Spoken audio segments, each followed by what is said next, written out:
tardes. Les doy la más cordial bienvenida a un nuevo video. El día de hoy estamos con Omar, que es el encargado del acervo histórico. Y pues, Omar, platícanos un poco de ti. Bueno, yo soy Omar Escamilla, soy el responsable del acervo histórico del Palacio de Minería. El Palacio de Minería fue construido para albergar el antiguo Colegio de Minería, que con el paso del tiempo se transformó en lo que hoy día es la Facultad de Ingeniería de la UNAM, de quien dependemos. El acervo está dividido en tres partes. Una, que es el archivo histórico, donde se resguarda toda la documentación que ha generado ese Colegio de Minería, la institución de la que dependía, que era el Tribunal de Minería, fundadas a finales del siglo XVIII, y ya después la Escuela y Facultad de Ingeniería. Una segunda parte es la Biblioteca Antonio M. Anza, que resguarda las colecciones de libros, revistas, tesis, planos y otras muchas cosas generadas a lo largo de la historia de la escuela. Y finalmente un taller de restauración que se encarga de, primero, conservar estos materiales en la mejor manera posible, estarlos monitoreando que sus condiciones sean óptimas, y en el caso de que tengan alguna afectación se pueda realizar una intervención directa para que se pueda recuperar y tenerlo otra vez en uso, ¿no? Finalmente, estos documentos, estos libros, su finalidad es que puedan ser leídos por las personas, y el taller se encarga de eso. Pues aquí tenemos una sección de unos libros, y ¿nos podrías contar más o menos qué es lo que podemos encontrar aquí? Claro, esta es una pequeña selección de los libros que tenemos aquí en el acervo histórico. Vamos a ver primero un impreso, ¿no? Un impreso mexicano del siglo XVII, ¿no? Este impreso que tenemos aquí, vamos a ver su portada, que es este, ¿no? Que es la Libra Astronómica y Filosófica, hecha por un sabio novohispano llamado Carlos de Sigüenza y Góngora, que vivió en la segunda mitad del siglo XVII. Él, independientemente de que escribió sobre muchas cosas, ¿no? Antigüedades mexicanas, ¿no? Conocía el funcionamiento del calendario de los mexicas, muchas cosas, ¿no? Se dedicó también a la astronomía, ¿no? Y en este libro explica el cometa de 1681, ¿no? Ese cometa pasó por la Ciudad de México, que bueno, mucha gente pensaba, ¿no?, que auguraba peste, ¿no? Tragedias, muerte y demás cosas, ¿no? Y él, a través de su conocimiento matemático, ¿no?, demostró que esto no era así, ¿no?, que era un fenómeno celeste, ¿no?, que tenía una trayectoria que se podía calcular con matemáticas, ¿no?, con geometría. Y este libro explica, ¿no?, justamente qué es un cometa, cómo se mueve, qué podemos predecir cuándo va a regresar, etcétera. E incluso, bueno, es uno de los grandes aportaciones, ¿no?, de la historia de la ciencia en México. Este libro es muy importante para nuestra historia de la ciencia. Tenemos también libros más antiguos, ¿no? Tenemos libros desde el siglo XVI. Aquí tenemos una muestra de ellos, ¿no? Este es un libro alemán impreso en la ciudad de Nuremberg en el año 1550 por un autor que se llama Jerónimo Cardano, y es un libro enciclopédico, ¿no?, que habla sobre los elementos que componen la naturaleza, ¿no?, cómo funcionan, ¿no?, qué características tienen, ¿no?, cómo podemos aplicarlos en la vida real a través de maquinaria, ¿no? Pero al final nos recuerda, ¿no?, que como se pensaba en la época, pues todo es una formación divina, ¿no? Y concluye con un capítulo, ¿no?, en que nos habla de que todo lo que nos ha explicado, ¿no?, de los minerales, las plantas, los animales, etcétera, ¿no?, los elementos, el agua, la tierra, el aire y el fuego, pues son creaciones divinas, ¿no? Es un libro, ¿no?, pues muy interesante, ¿no?, el retrato del autor. Vemos características típicas de los libros de esa época, del siglo XVI, ¿no?, como son las letras capitulares, ¿no?, más grandes, una caja tipográfica, ¿no?, que la caja tipográfica es este rectángulo, ¿no?, adentro del cual están las letras, ¿no?, bastante cerrado, ¿no?, con márgenes muy grandes, ¿no? Vemos igual esta conformación, ¿no?, estos adornos, ¿no?, de algún modo, con las letras sin necesidad de poner ilustraciones, ¿no? Adornaban las hojas, ¿no? Y una última cosa que tenemos que ver también en él es lo que se llaman las apostillas, ¿no? también tenemos que encontrar una ilustración, ¿no? Son las ilustraciones que todavía están entre el texto y entre el margen, ¿no? Que son típicas cosas del siglo XVI, ¿no? Los libros técnicos y científicos fueron evolucionando y en el siglo XVIII el Colegio de Minería se fundó en 1792, es la primera escuela de ingeniería de América, ¿no? En 2017 cumple 225 años y fue formada con un modelo alemán, una academia de minas, en una ciudad minera de Freiberg, ¿no? En Sajonia, que ahora es un estado de Alemania, y tenía mucha influencia del territorio alemán. Este libro es un libro austriaco, ¿no? Escrito por el barón de Born, que fue muy amigo del director fundador del Colegio de Minería, Fausto de Luya, un vasco que estudió en Freiberg justamente y que llegó a abrir el Colegio de Minería en 1792, ¿no? Es un libro de metalurgia, ¿no? Nos explica cómo separar la plata, ¿no? Que es sacada de las minas, ¿no? No sola, hay que separarla, ¿no? A través de procedimientos químicos. En particular se utilizaba la amalgamación, ¿no? Que era con mercurio, ¿no? El mercurio era un insumo muy importante para la separación de la plata, y la plata era uno de los recursos naturales más importantes de las colonias españolas americanas, y de ahí el interés de fundar este colegio como primera escuela de ingeniería de todo el continente americano. Aquí vemos, por ejemplo, una ilustración, que esta ilustración es un molino, ¿no? Es un molino de mineral, tiene ahí varios mazos, se llama aquí molino de mazos, y es muy diferente a la ilustración que tenemos en el libro del siglo XVI, que es un grabado en madera. Este es un grabado en lámina de cobre, incluso se ve aquí todavía el borde de la placa, ¿no? La placa de cobre se entintaba y se imprimía sobre el folio de papel. Y aquí vamos a ver que es una ilustración mucho más precisa, incluso aquí tiene una escala, uno podía reproducir esta máquina si tenía los conocimientos de mecánica. Y otra cosa muy relevante es justamente la ubicación de la lámina. Vimos como en el libro anterior estaban dentro del margen las ilustraciones, y aquí están en esta lámina. ¿Qué objeto tiene esto?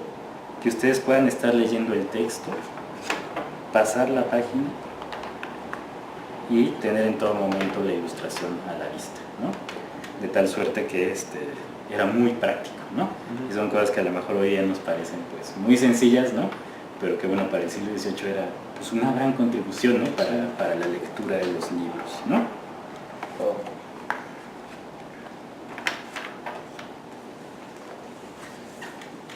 Y vamos a ver un libro del siglo XIX, ¿no?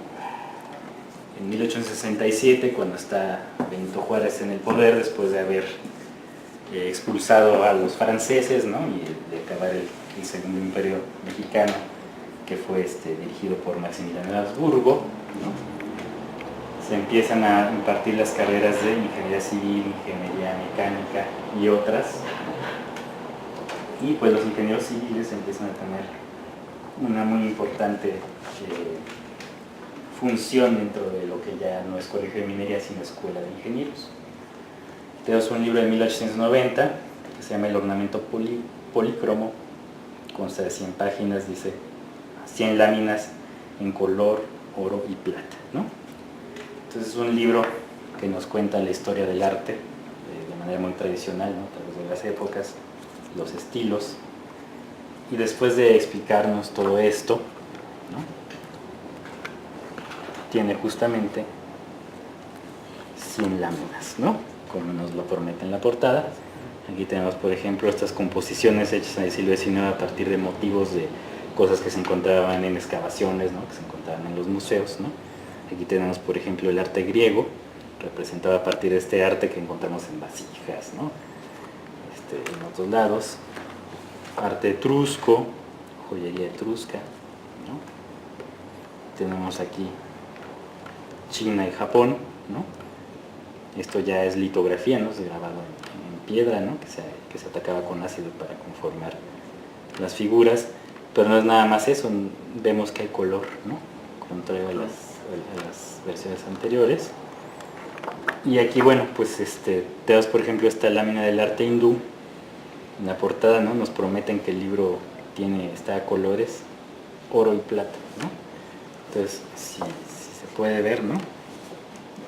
Como a la luz refleja esa tinta metálica, probablemente sí hecha con oro o con plata, es muy probable que así sea, ¿no? Cómo está coloreada esta lámina, ¿no? Entonces es digamos la máximo, ¿no?, en la tecnología de impresión del siglo XIX. Y que bueno, esto ya solamente fue sustituido por la fotografía, ¿no? Conforme se desarrolló, pues este tipo de libros desaparecieron, ¿no? Obviamente este libro en su época costaba un dineral, ¿no?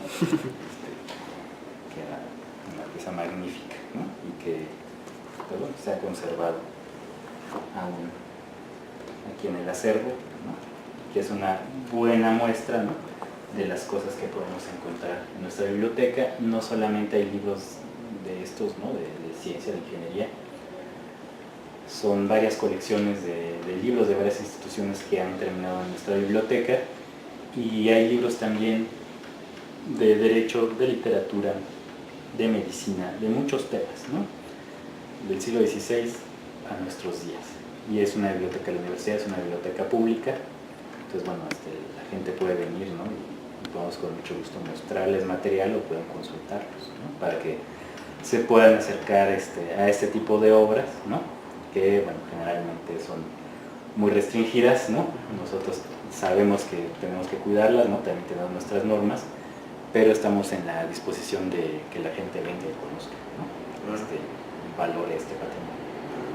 Muy interesante. Entonces la gente sí puede, sí se le puede dar una explicación más o menos de las obras que tenemos aquí. Sí, podemos tener una visita guiada, ¿no? Nosotros tenemos Facebook, ¿no?, que es facebook.com/acervominería, y ahí con mucho gusto, ¿no?, nosotros podemos agendar una visita, ¿no?, específica, si son arquitectos de arquitectura, si son mineros de minería, si les gusta la historia del libro, pues de la historia del libro, etcétera, ¿no? Y podemos hacer ese tipo de visitas también, ¿no?, para que conozcamos, porque no es común, ¿no? Cada vez hay menos libros en nuestras casas, ¿no? ¿Por qué? Porque son cada vez más pequeñas, porque cuestan mucho, por lo que tú quieras, porque ahora hay electrónicos, ¿no? Y son muy prácticos, ¿no? Pero bueno, también habemos bibliotecas donde resguardamos estos materiales, ¿no?, que igualmente son valiosos e importantes, ¿no? Sí, claro. No, es todo un privilegio tener simplemente un libro del siglo XVI, 500, o sea, es fantástico. Bueno, entonces sabemos que el Palacio de Minería se construyó para albergar el Real Seminario de Minería, primera escuela de ingeniería de América, ¿no?, que hoy es la Facultad de Ingeniería de la UNAM.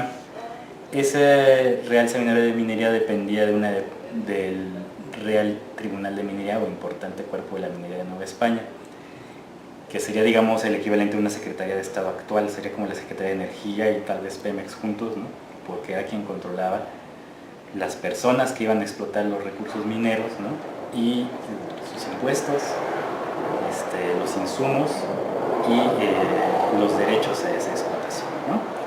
Entonces, por ejemplo, para poder explotar una mina, que era, en realidad, el territorio era propiedad del rey, ¿no?, de España, uno nada más tenía el derecho a hacer esa explotación, ¿no?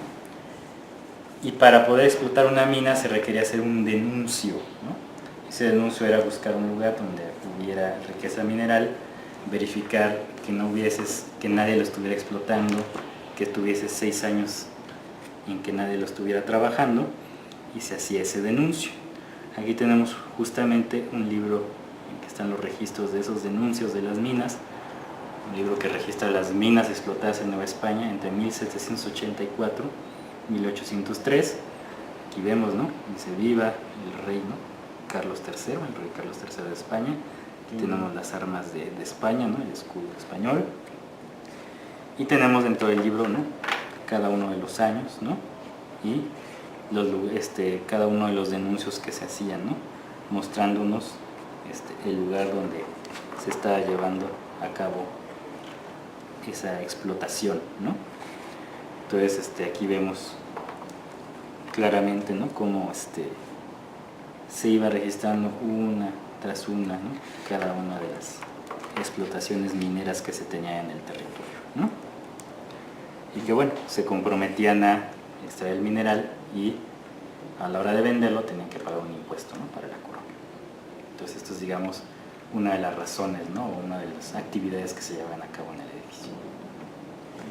La segunda actividad, ¿no? Era la actividad académica, que era la más importante, la del Colegio de Minería, ya como institución educativa.